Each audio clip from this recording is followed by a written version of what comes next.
سبحان اللہ. یوں تو کائنات کی ہر چیز اللہ تعالی کی ہے،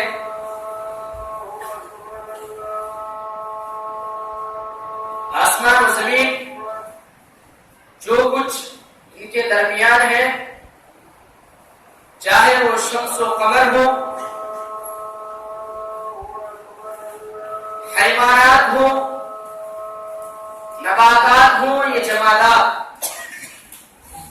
جن و انس ہو یا ملائکہ و ارواح، غرض سب کچھ اللہ رب العالمین کا ہے. قرآن کریم میں جگہ جگہ یہ ارشاد مذکور ہے، وَلِلَّهِ مَا فِي السَّمَاوَاتِ وَمَا فِي الْأَرْضِ. زمین اور آسمان میں جو کچھ ہے سب اللہ کے لیے.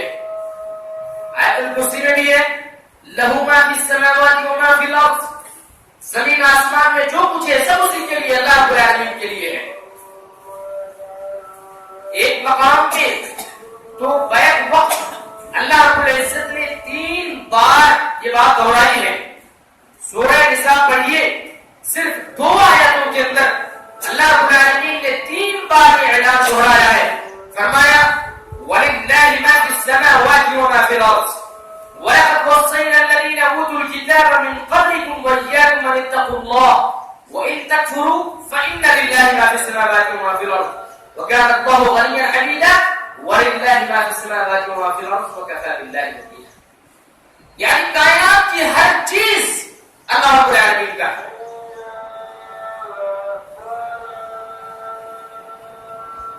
سب جتنی بھی چیزیں ہیں سب اللہ کی ملکیت میں ہیں. یعنی کہ سال، مہینے، دن، لمحے، گھڑیاں سب اللہ رب العالمین کے لیے ہیں. لیکن اللہ تبارک و تعالی نے کچھ چیزوں کی نسبت بطور خاص اپنی طرف کی ہے. سب تو اللہ کے لیے ہے، سب اللہ رب العالمین کا ہے، لیکن کچھ چیزوں کی نسبت بطور خاص اپنی طرف کی ہے. اور اس نسبت کا مقصد ان چیزوں کی تعظیم، عزت، عظمت بیان کرنا ہے. اس لیے اس نسبت کو تعظیمی یا تشریفی نسبت بھی کہا جاتا ہے. مثال کے طور پر ناقۃ اللہ، حضرت صالح علیہ السلام کو بطور معجزہ ملنے والی اونٹنی کو اللہ رب العالمین نے ناقۃ اللہ، اللہ کی اونٹنی کہا ہے. کیا مطلب؟ اللہ تعالیٰ اسے اپنے یہاں پالتے تھے؟ نہیں. اس چیز کی جو کہ ایک نبی کو وہ بطور معجزہ چیز عطا کی گئی تھی، لہذا اس کی عظمت اور عزت کو بیان کرنے کے لیے اللہ رب العالمین نے اپنی طرف نسبت کر کے ناقۃ اللہ کہا، یعنی اللہ کی اونٹنی. اسی طرح بیت اللہ، کعبہ جو امت مسلمہ کا قبلہ ہے، اسے اللہ رب العزت نے بیت اللہ، اللہ کا گھر کا، کیا مطلب؟ اللہ تعالیٰ اس میں رہتے ہیں.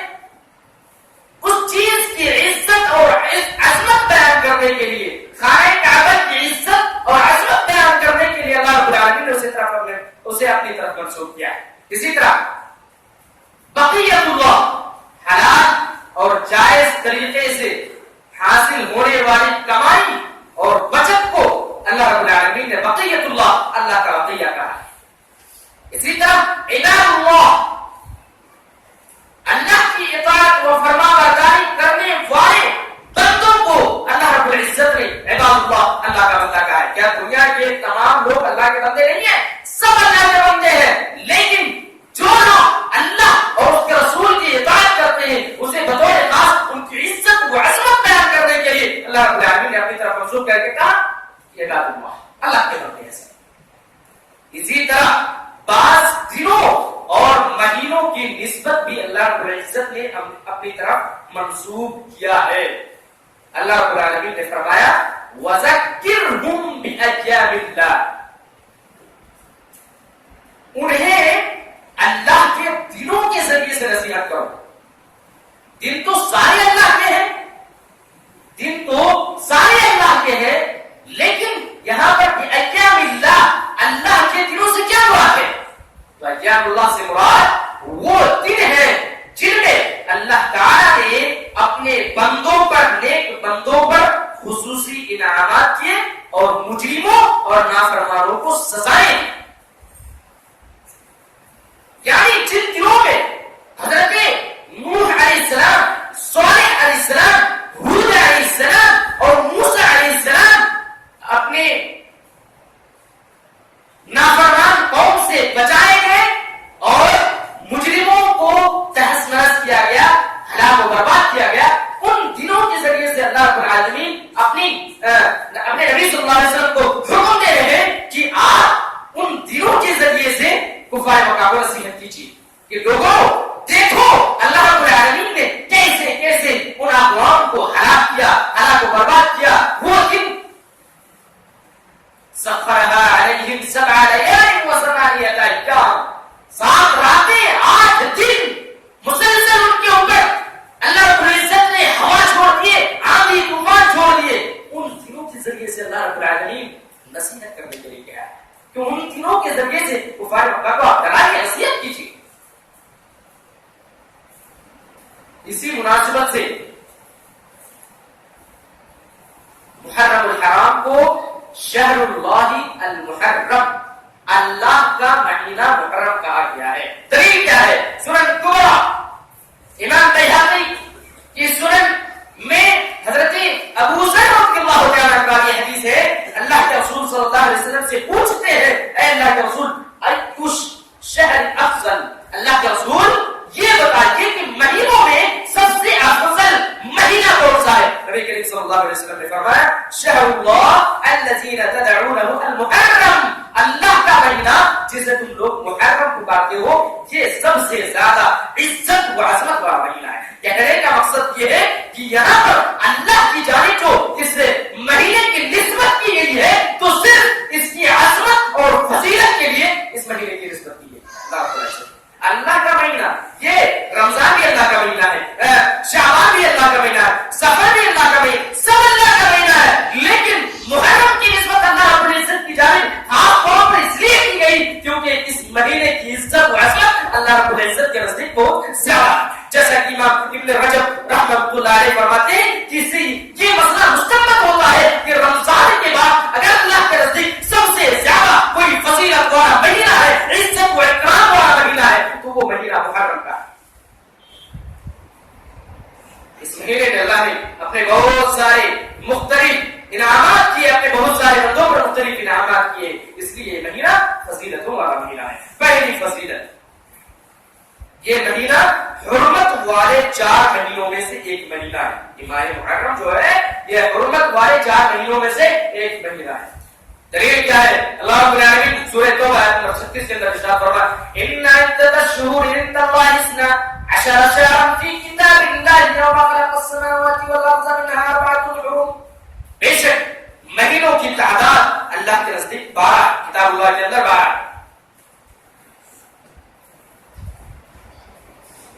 اس دن سے یوم خلق السماوات والارض، جس دن سے اللہ رب العزت نے زمین و آسمان کو پیدا کیا، یعنی جب سے دنیا چلی ہے اسی دن سے سال 12 مہینے کے ہوتے ہیں۔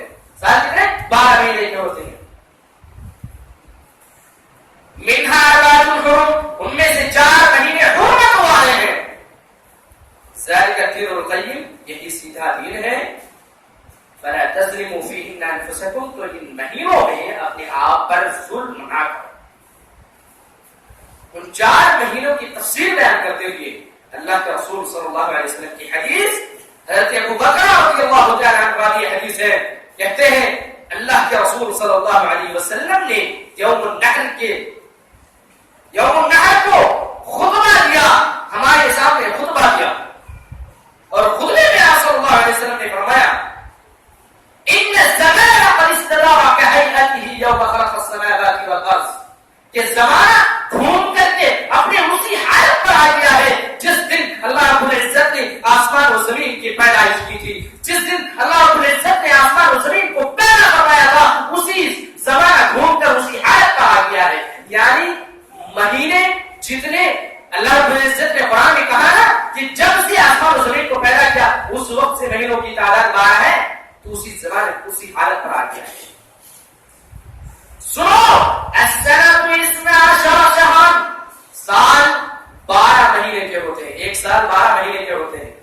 منہا اربعۃ حرم، ان میں سے 4 مہینے حرمت والے ہیں. ثلاث متوالیات، 3 مہینے پیدر پہ ہیں، ذوالقعدہ وذوالحجہ والمحرم. ذوالقعدہ، ذوالحجہ اور محرم پیدر پہ 3 مہینے حرمت والے مہینوں سے. ورجب مضر الذی بین جمادی و شعبان، اور مضر قبیلے والوں کا رجب کا مہینہ جو جمادی ثانی اور شعبان کے درمیان آتا ہے. دراصل دور جاہلیت میں لوگوں نے ان قمری سال کے اندر بہت خرابیاں پیدا کر رکھی تھی. وہ اس اعتبار سے کہ بعض قبیلوں نے مہینوں کی تعداد میں اپنی طرف سے اضافہ کر دیا تھا. یعنی کسی کے یہاں سال 13 مہینے کے ہوتے تھے، 15 مہینے کے ہوتے تھے. اور بعض لوگوں نے، بعض قبیلوں نے حرمت والے مہینوں کی ترتیب میں الٹ پھیر کر رکھی تھی. نبی کریم صلی اللہ علیہ وسلم کو اللہ رب العزت نے بھیج کر کے وہ ساری خرابیاں، وہ ساری برائیاں دور کروا دی اور کہا کہ سال 12 مہینے کے ہوتے ہیں، اور دیکھو ان میں سے 4 مہینے حرمت والے، اور حرمت والے مہینوں کی بارے میں بھی اللہ کے رسول صلی اللہ علیہ وسلم نے واضح طور پر اعلان کر دیا کہ ذوالقعدہ، ذوالحجہ اور محرم ورجب مضر. یہ ذوالقعدہ اور ذوالحجہ اور محرم یہ پیدا کے 3 مہینے حرمت والے ہو گئے، اور رجب کا مہینہ بھی حرمت کا مہینہ ہے. مطلب یہ ہے کہ ماہ محرم حرمت والے 4 مہینوں میں سے ایک ہے جن کا ادب و احترام کرنا شرکیات، بدعات و خرافات، فواحش و منکرات، گناہوں سے، فسق و فجور سے، لڑائی جھگڑے سے اپنے آپ کو باز رکھنا ان مہینوں میں واجب اور ضروری ہے، فرض ہے. فلا تظلموا فیہن انفسکم، اللہ نے فرمایا کہ تم ان مہینوں میں اپنے آپ پر ظلم نہ کرو، یعنی گناہ کے کام نہ کرو. بھائی یہ ماہ محرم کی پہلی فضیلت یہ ہے کہ یہ مہینہ اللہ کے یہاں حرمت والے مہینوں میں سے ایک ہے. لہذا ہمیں ان مہینوں کے اندر برائی، فسق و فجور، شرک و بدعات اور اس طرح سے جو بھی لڑائی جھگڑے، ان ساری چیزوں سے باز رکھنا چاہیے. دوسری فضیلت، یہ مہینہ شکرانے کا مہینہ ہے. حضرت موسیٰ علیہ السلام نے بطور شکرانہ روزہ رکھا اور آپ صلی اللہ علیہ وسلم نے بھی روزہ رکھا. نبی کریم صلی اللہ علیہ وسلم جب ہجرت کر کے مدینہ گئے تو وہاں کی یہودیوں کو دیکھا کہ وہ روزے رکھتے ہیں. اس مہینے کی 10ویں تاریخ کو یعنی یوم عاشورہ کو روزے رکھتے ہیں. نبی کریم صلی اللہ علیہ وسلم نے پوچھا روزے تم لوگ کیوں رکھتے ہو؟ تو یہودیوں نے جواب دیا یہ وہ دن ہے، یعنی اس مہینے کی 10 تاریخ کو اللہ رب العزت نے موسیٰ علیہ السلام کو اور ان کی قوم کو فرعونیوں سے نجات دیا تھا، جس کی وجہ سے حضرت موسیٰ علیہ السلام نے بطور شکرانہ اللہ رب العزت کے لیے اس دن روزہ رکھا تھا. ہم ان کی اقتدا کرتے ہوئے روزہ رکھتے ہیں. نبی کریم صلی اللہ علیہ وسلم نے فرمایا موسیٰ علیہ السلام تم لوگوں سے زیادہ ہم موسیٰ علیہ السلام کے حقدار ہیں. لہذا آپ صلی اللہ علیہ وسلم نے بھی روزہ رکھا اور صحابہ کرام کو بھی روزہ رکھنے کا حکم دیا. تو یہ مہینہ شکرانے کا مہینہ ہے، شکریہ کے طور پر روزہ رکھنے کا مہینہ ہے. تیسری فضیلت یہ ہے کہ اس مہینے کی 10ویں تاریخ کو روزہ رکھنا یہ سب سے افضل عمل ہے. صحیح مسلم میں حضرت ابو ہریرہ رضی اللہ تعالی عنہ کی حدیث ہے، کہتے ہیں اللہ کے رسول صلی اللہ علیہ وسلم نے ارشاد فرمایا افضل الصيام بعد رمضان شهر الله المحرم، کہ رمضان کے روزوں کے بعد سب سے افضل روزہ اس مہینے یعنی محرم کے مہینے کا روزہ ہے. وافضل الصلاة بعد الليل، وافضل الصلاة بعد الفریضہ صلاة الليل، اور فرض نماز کے بعد سب سے افضل نماز رات کی نماز یعنی تہجد کی نماز. تو پتہ چلا کہ اس مہینے کی 10 تاریخ کو روزہ رکھنا یہ اللہ یعنی رمضان کے بعد سب سے زیادہ فضیلت والا روزہ ہے. نبی کریم صلی اللہ علیہ وسلم اس کو مسلسل رکھتے تھے اور آپ نے خواہش ظاہر کی تھی کہ آئندہ سال اگر میں زندہ رہا تو میں ایک دن یہودیوں کی مخالفت کرتے ہوئے مزید رکھوں گا یعنی 9 تاریخ کو. لہٰذا 2 دن روزے رکھنے چاہیے، محرم کی 9ویں 10ویں تاریخ کو 2 دن یا پھر 10ویں کیا ہے؟ زیادہ صحیح 9ویں 10ویں کو آپ رکھیں. اس کی فضیلت کیا ہے؟ اس روزے کی فضیلت کیا ہے؟ نبی کریم صلی اللہ علیہ وسلم سے پوچھا گیا صیام یوم عاشوراء کے بارے میں. سئل رسول اللہ صلی اللہ علیہ وسلم عن صیام یوم عاشوراء. ابو قتادہ رضی اللہ تعالی عنہ کی حدیث ہے، صحیح مسلم کی روایت ہے کہ نبی صلی اللہ علیہ وسلم سے عاشوراء کے روزے کے بارے میں پوچھا گیا تو نبی کریم صلی اللہ علیہ وسلم نے جواب میں فرمایا یکفر السنۃ الماضیہ، یہ گزشتہ ایک سال کے گناہوں کا کفارہ ہے. گزشتہ ایک سال کے گناہ ایک روزے کے بدلے اللہ رب العالمین ہمارے صغیرہ گناہوں کو معاف کر دیتا ہے. یہ اس روزے کی فضیلت ہے. چوتھی فضیلت یہ ہجرت کی ابتدا ہے. اس مہینے سے ہجرت کی ابتدا ہوئی، اسی لیے اسلامی سال کو ہجری سال کہا جاتا ہے. ذوالحجہ میں ہجرت کے اسباب بنے اور محرم میں ہجرت کا آغاز ہوا اور مہاجروں کے دستوں کی روانگی شروع ہوئی. قرآن بہرحال قرآن و سنت کی روح سے یہ مہینہ عصمت اور فضیلت والا مہینہ ہے. اگر ہم پیران پیر عبد القادر جیلانی رحمۃ اللہ علیہ کی بات کریں تو وہ اپنی کتاب غریب الطاہرین میں لکھتے ہیں کہ اس مہینے کی 10 تاریخ کو یوم عاشوراء اس لیے کہا گیا ہے کہ اللہ رب العزت نے اس مہینے میں 10 انعامات فرمائے. مثلا حضرت نوح علیہ السلام کی کشتی جوری پہاڑ میں اسی مہینے میں ٹھہری. حضرت یونس علیہ السلام کو مچھلی کے پیٹ سے اسی مہینے میں نکالا گیا. اسی دن یعنی 10ویں تاریخ کو نکالا گیا، 10ویں محرم کو نکالا گیا. حضرت ابراہیم علیہ السلام آگ سے بچائے گئے. حضرت موسیٰ علیہ السلام کو فرعونیوں سے نجات ملی. حضرت عیسیٰ علیہ السلام کو آسمان پر اٹھائے گئے، سب اسی مہینے اسی تاریخ کو. یہ اس کی عظمت و فضیلت والا مہینہ ہے. لہٰذا اس مہینے میں کسی بھی طریقے سے رونا پیٹنا نوحہ ماتم کرنا جائز اور درست نہیں ہے. بھائیو دراصل یہودیوں کی اہل کفر کی سازش ہے کہ انہوں نے مسلمانوں کے سال کی ابتدا کو ماتمی شکل دے دی ہے. اہل کفر کی سال کی ابتدا کو بڑی دھوم دھام سے ہوتی ہے. پوری دنیا میں مبارکباد کے سلسلے چالو ہو جاتے ہیں، لائٹیں روشن کی جاتی ہے، پورے شہر کو روشن کیا جاتا ہے. لیکن یہاں تک کہ قومی اخبارات میں دسمبر کے آخری ڈوبتے سورج اور جنوری کے چڑھتے سورج کی تصویریں تک شائع کی جاتی ہے.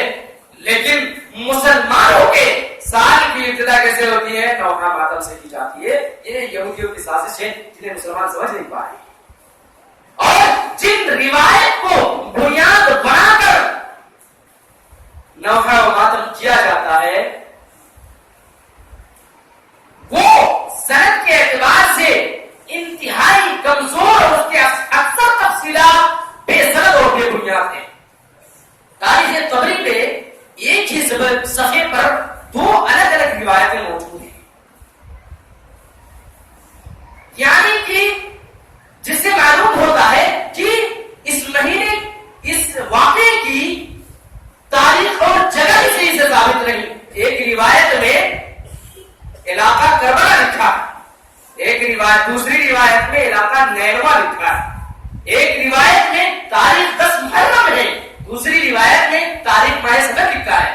یعنی اس مہینے اس واقعے کا یعنی حضرت حسین علیہ کیا کہتے ہیں رضی اللہ تعالی عنہ کی شہادت کا واقعہ جو ہے اس مہینے میں یعنی ماہ محرم میں اس کا ہونا ہی معتبر نہیں. اور اگر وہ بھی تو یہ واقعہ شہادت پر مشتمل ہے اور اگر شہادت پر ماتم جائز اور درست ہو تو اسلامی تاریخ بڑی بڑی شہادتوں سے پر ہے. پھر ہر روز ماتم کرنا پڑے گا، پورے سال ماتم کرنا پڑے گا.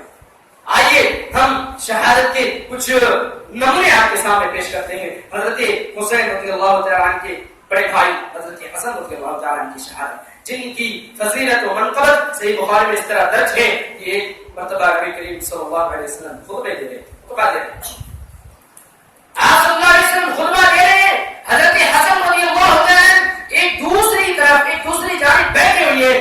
ایک بار نبی کریم صلی اللہ علیہ وسلم صحابہ اکرام کو دیکھتے ہیں، ایک بار حضرت حسن رضی اللہ تعالیٰ پر نگاہ ڈالتے ہیں، پھر ایک بار آپ صلی اللہ علیہ وسلم نے اپنی قوم کو کے صحابہ کو مخاطب کرتے ہوئے ارشاد فرمایا ان ابنی ھذا سید بلا شبہ میرا یہ بیٹا سردار ہے، بلا شبہ میرا یہ بیٹا یعنی نواز کا سردار ہے۔ اللہ رب العزت ان کے ذریعے سے دو مسلمانوں، دو بڑے لڑائی لڑنے والے مسلمانوں کے گروہوں کے درمیان صلح فرمائے گا۔ یہ بھی شہید کیے گئے، انہیں بھی زہر دے کر مارا گیا۔ ان کی شہادت پر یہ وصیہ خانی نوحہ و ماتم تعزیہ عالم کیوں نہیں ہوتا؟ حضرت حسین رضی اللہ تعالیٰ عنہ کے والد حضرت علی رضی اللہ تعالیٰ عنہ کی شہادت، کیا آپ کے فضائل و مناقب کم ہے؟ آپ حضرت حسن و حسین رضی اللہ تعالیٰ عنہ کے بابا ہے، سیدہ فاطمہ زہرا رضی اللہ تعالیٰ عنہ کے شوہر نامدار اور امام کائنات صلی اللہ علیہ وسلم کے داماد ہے۔ آپ کو شہید کیا گیا، آپ کی شہادت پر کچھ کیوں نہیں ہوتا؟ حضرت عمر فاروق رضی اللہ تعالیٰ عنہ جن کی زبان پر اللہ نے حق رکھ دیا تھا، جن سے ڈر کر شیطان بھی اپنا راستہ بدل جاتا تھا، جن کی موافقت میں کئی مرتبہ ان کا قرآن اترا تھا، جنہیں امام کائنات صلی اللہ علیہ وسلم نے اپنے رب سے مانگ کر لیا تھا، آپ کو بھی دردناک طریقے سے شہید کیا گیا۔ آپ کی شہادت پر یہ نوحہ ماتم، یہ تعزیات، یہ سب چیزیں کچھ کیوں نہیں ہوتا؟ حضرت عثمان رضی اللہ تعالیٰ عنہ کی شہادت، جن سے فرشتے بھی حیا کرتے تھے، جنہیں نبی صلی اللہ علیہ وسلم کی دوہری دامادی کا شرف حاصل تھا، جنہوں نے اپنی ذات کی خاطر مدینہ منورہ کی گلیوں میں خون بہانا گوارا نہیں کیا، جنہیں غزوہ بدر میں عدم شرکت کے باوجود دنیاوی اور اخروی اجر سے نوازا گیا، آپ کو بھی دردناک طریقے سے شہید کیا گیا۔ آپ کی شہادت پر یہ سب کچھ کیوں نہیں ہوتا؟ حضرت جعفر طیار رضی اللہ تعالیٰ کی شہادت، جن کے بدن پر 90 زخم لگے اور سب کے سب سامنے زخم لگے تھے، ایک بھی پیچھے نہیں، بازو کاٹ دیے گئے، اللہ نے جنت میں پر لگا کے، جن کی وجہ سے انہیں تیار کہا، آپ کو بھی دردناک طریقے سے شہید کیا گیا، کفار نے شہید کیا۔ آپ کی شہادت پر یہ سب کچھ کیوں نہیں ہوتا؟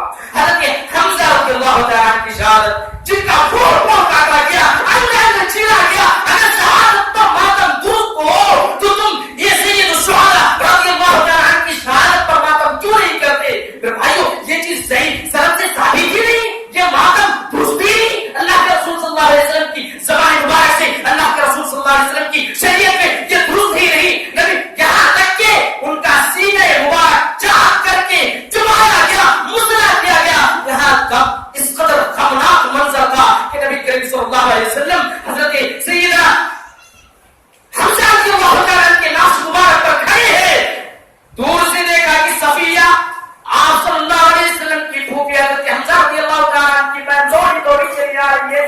نبی کریم صلی اللہ علیہ وسلم نے فرمایا صفیہ کو روکو، وہ دیکھ کر برداشت نہیں کر پائے گی، اتنا غمناک منظر تھا، اتنا دردناک منظر تھا۔ صفیہ کو روکا گیا، صفیہ رضی اللہ تعالیٰ نے کہا مجھے روکو نہیں، مجھے اپنے بھائی کی زیارت کرنے دو، مجھے اپنے بھائی کو دیکھنے دو، میں اپنے بھائی پر نوحہ و ماتم کرنے نہیں آئی ہوں، میں اپنے بھائی پر رونے پیٹنے نہیں آئی ہوں، بلکہ میں اپنے بھائی کو شہادت کی مبارکباد دینے آئی ہوں کہ کل قیامت کے دن بہنیں اپنے بھائیوں کے کٹے ہوئے سر لائیں گی، میں صفیہ حضرت حمزہ رضی اللہ تعالیٰ عنہ کا ایک ایک انگ لے کر آؤں گی۔ بڑے بے درد، بڑے دردناک طریقے سے شہادت ہوئی، لیکن نہ کسی صحابیہ نے چیخو پکار کی، نہ کسی صحابہ کرام نے ماتم نوحہ و ماتم کیا۔ تو پھر یہ چیخنا چلانا، یہ نوحہ و ماتم کرنا کہاں سے تم نے ڈھونڈ لیا؟ قرآن و حدیث میں یہاں تک کہ تمہارے فقہ ہے جعفریہ بھی یہ چیز ثابت نہیں، قرآن کو ہر تکلیف پر تمہیں صبر کرنے کی تلقین کرتا ہے۔ ان اللہ مع الصابرین وبشر الصابرین اصبروا وصابروا انما يوفى الصابرون اجرهم بغیر حساب۔ ہزاروں آیتیں موجود ہیں، قرآن تمہیں تکلیف اور مصیبتوں پر صبر کرنے کی تلقین کرتا ہے، لیکن تم نے قرآن اور سنت کی تعلیم کو بشے ڈال کر ایک دھوکہ رکھ لیا،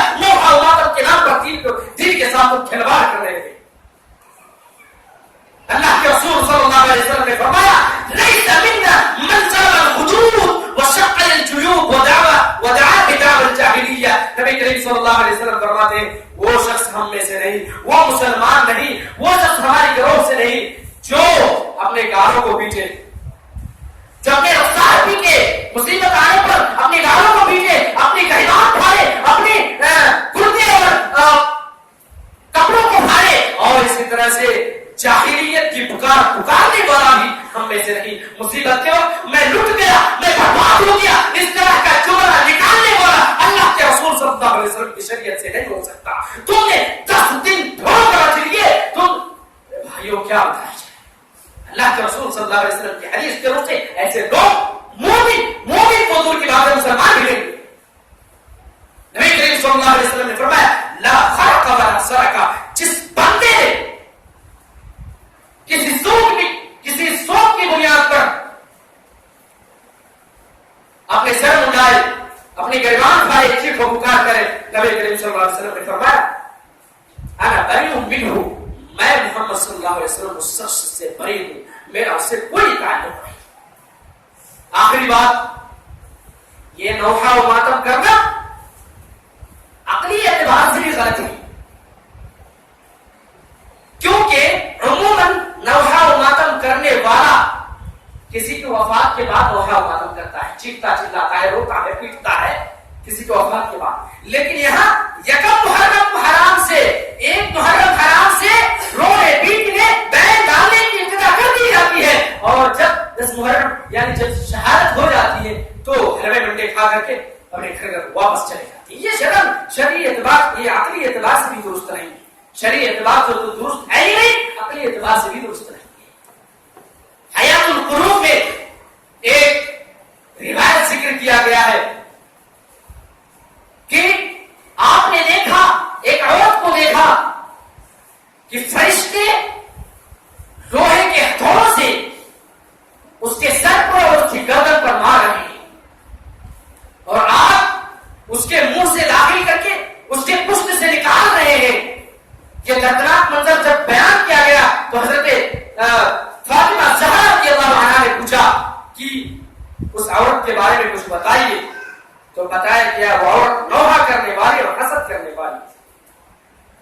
تو نوحہ و ماتم پر بہت زیادہ عذاب بھی ہے، اور اللہ اور اس کے رسول صلی اللہ علیہ وسلم کی سنت کی مخالفت بھی ہے، لہذا ہم سب کو ایسے بدعمالیوں سے بچنا چاہیے، اور خصوصاً اس مہینے کی عزت و اکرام کرنا چاہیے۔ اس مہینے میں اپنے آپ کو گناہوں سے بچانا چاہیے، زیادہ سے زیادہ نیک اعمال کرنا چاہیے، اور یہ جو لوگ منحوس سمجھتے ہیں نعوذ باللہ اللہ کے اس فضیلت والے مہینے کو، جس کے بارے میں نبی کریم صلی اللہ علیہ وسلم نے کہا کہ یہ رمضان کے بعد سب سے فضیلت والا مہینہ ہے، جو لوگ اس مہینے کو منحوس سمجھتے ہیں اللہ کی نظر میں ایسے شخص ہی سب سے زیادہ منحوس ہے، اللہ کی نظر میں ایسے شخص ہی سب سے زیادہ منحوس ہے۔ یہ کوئی نحوست اسلام میں ایسی کوئی چیز نہیں ہے۔ انشاءاللہ صبر کے تعلق سے جو خطبہ ہوگا وہ اسی پر ہوگا۔ ہم اللہ تعالیٰ سے دعا کرتے ہیں کہ اللہ رب العالمین ہمیں اس مہینے کی عزت و عظمت کو سمجھتے ہوئے اس مہینے میں زیادہ سے زیادہ نیک اعمال کرنے